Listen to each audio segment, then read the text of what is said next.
En Guinée, une feuille de route pour la transformation locale de la bauxite a été imposée l'an dernier aux compagnies minières. L'objectif est de permettre au pays qui détient les premières réserves mondiales de ce minerai utilisé pour la production d'aluminium de capitaliser sur son exploitation.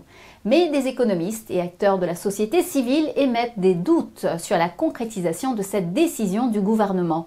C'est un reportage de Sagnon Kourma. Regardez. Cela fait 50 ans que la Guinée exploite ses mines de bauxite. C'est le pays qui a le tiers des réserves mondiales de ce minerai. Et chaque année, la Guinée fait des prouesses en termes de production. La production qui est passée de 20 millions de tonnes en 2016 à 87 millions en 2022. Une performance acquise grâce à la modernisation des méthodes de production. GAIC, Guinée Alumina Corporation, a par exemple atteint une capacité de production de 13 millions de tonnes en 2021. Et la société ambitionne grand, exporter à l'horizon 2024 18 millions de tonnes de bauxite par an est le rêve qu'on caresse. C'est un processus de développement continu. Okay? Donc, depuis 2019, nous avons amélioré notre processus de production par la formation de nos employés, par l'achat de nouveaux équipements. Donc, tout ce que je viens de citer nous ont permis d'augmenter notre production de 2019 à aujourd'hui, pour qu'ensemble, on puisse tous bénéficier de ce projet. Pour que les Guinéens bénéficient pleinement des retombées de ces mannes financières, la filiale de la société Emirates Global Aluminium veut innover. La construction d'une raffinerie de 2,4 millions de tonnes par an est parmi les priorités de l'entreprise. Oui, c'est dans notre convention de base. Nous suivons actuellement notre chronogramme au niveau de l'État. Donc, c'est en bonne voie et le chronogramme est suivi. L'élaboration de ce programme de construction de raffinerie de bauxite sur place en Guinée est en fait une injonction du pouvoir de transition.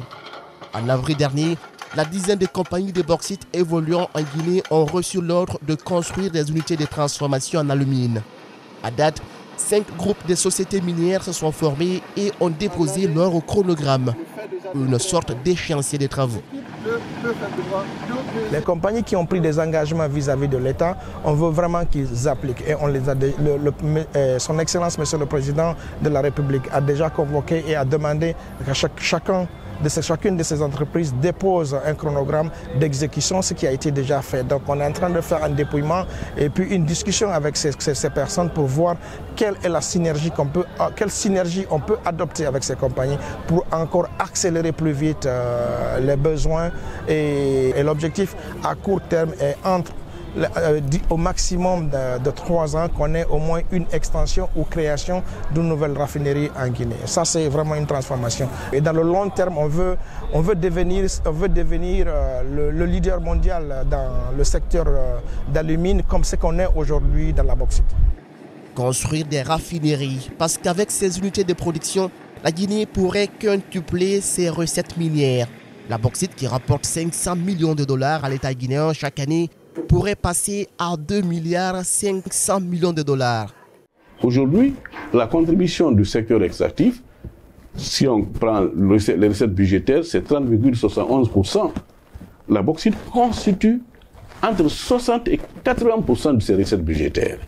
Donc pourquoi ne pas transformer la bauxite en alumine au lieu que l'on soit pays uniquement pourvoyeur de matières premières des autres usines des autres pays? Si la bauxite, par exemple, se vend entre 30 et 40 dollars la tonne, l'alumine, c'est dans les 1500 dollars. Il est question de transformer cette matière première en produit semi-fini ou fini, pour que l'on ait de la valeur ajoutée, pour que l'on ait l'emploi pour les jeunes. Cependant, l'implantation des raffineries implique plusieurs défis, notamment la maîtrise des facteurs de production et la mobilisation des capitaux à investir dans un pays institutionnellement fragile. Dire à une entreprise brusquement, par la thérapie du choc, comme nous on le dit, de proposer un plan de financement, il s'ensuit que vous augmentez aussi ce facteur risque-là pour l'entreprise. Voyez-vous, que l'incitation à faire l'investissement ne peut et ne doit se faire que dans un climat de confiance. Une confiance quant à l'avenir, quant à ce qui va se faire, quant à la réalisation aussi, à la pérennité de leur investissement. Si ce n'est pas le cas, ça devient une coercition qui peut avoir le revers de la médaille. Aussi, la mise en place des raffineries génère des coûts extrêmement importants, surtout énergétiques.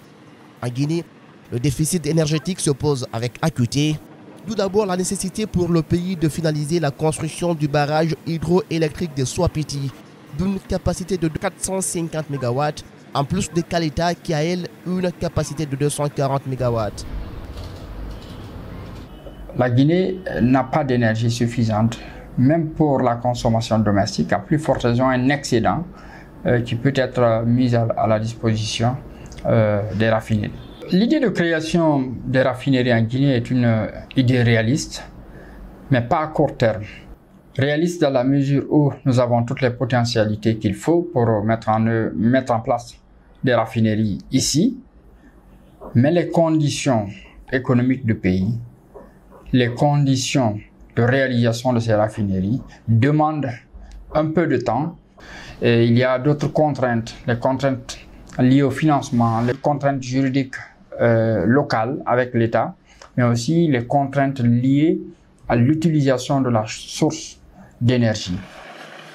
Pour obtenir des permis d'exploitation, les entreprises promettent toujours la construction de raffineries d'alumine.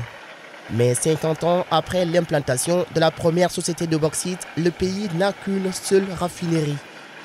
L'usine d'alumine de Fria de rue Salfridia, basée à l'ouest du pays, à 160 km de la capitale Conakry. Cette usine est la toute première d'alumine en terre africaine.